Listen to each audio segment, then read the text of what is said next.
Hi, I'm thinking today about why I do my business. And do you know, it's so joyous to that moment where people wake up to who they truly are. I just love it.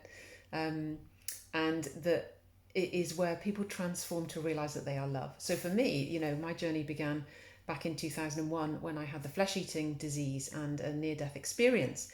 And if you told me back then that that was going to end up being my work and my business, I would have not known what on earth you were talking about. I would have thought, no, me, no, don't do anything like that.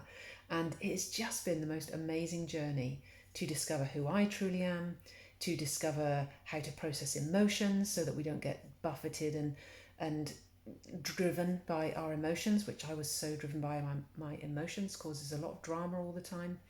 How to really see the workings of the ego mind and not get caught in that and transcend that, and to realize and then awaken to who we truly are, the love that we truly are, so that we get to live that and be that. And I remember going on a course in Las Vegas back in, it must have been 2010, and it was called Experience the Reality of Success, because I love manifesting and creating, and like we are so powerful in our minds to create, and yet the egoic mind and the patterning mind, basically we're just a series of patterns and programs, and we're running that thinking that that's me, we're identified with it.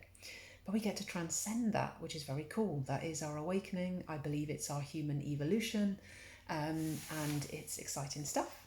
But anyway, back to being in this course, and the task was we had to manifest some cash, and we weren't allowed to say why we were doing it or exchange anything for it and things like that. It's really interesting. So you came down to, you literally just had to ask.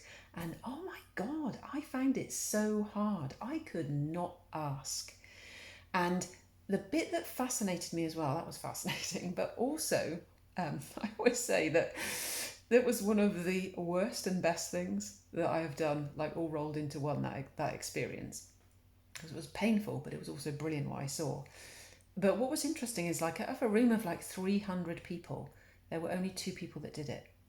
And what really fascinated me is, this whole like 80-20 thing, which that comes up sort of in lots of places, doesn't it? But this idea that, of the, you know, 100% of people that are in the room learning something new, only 20% will apply it.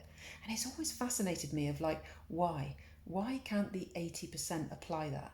Like, why is it I'd go and invest money, with a business mentor and then like not be able to implement the strategies, for example? Have you done that? I find it so annoying that you buy a course that sits on the shelf. You do like listen, but then you can't do it, and all of the resistance that comes up in you as you're moving forward, and then you can't get over that, and then you think there's something wrong with you. Oh yeah, that. So all of that we can transcend, because the thing is like, it's not logical. We're trying to be logical, and actually it's emotional. There's nothing wrong with us. It's not that we're failures and that's why we can't do it in that 80% that don't do it. It's because there's something else holding us back, something invisible. And I am so pleased to have nearly died. It really does make it worth it. I am so pleased to have gone through some of the horrendous freaking things that I've gone through. Is tough, right? Coming through that. But now I know. Now I know how we transcend that. And I have, pathways and pieces of a puzzle in order that we can claim our true selves. And that's what I get to share with other people.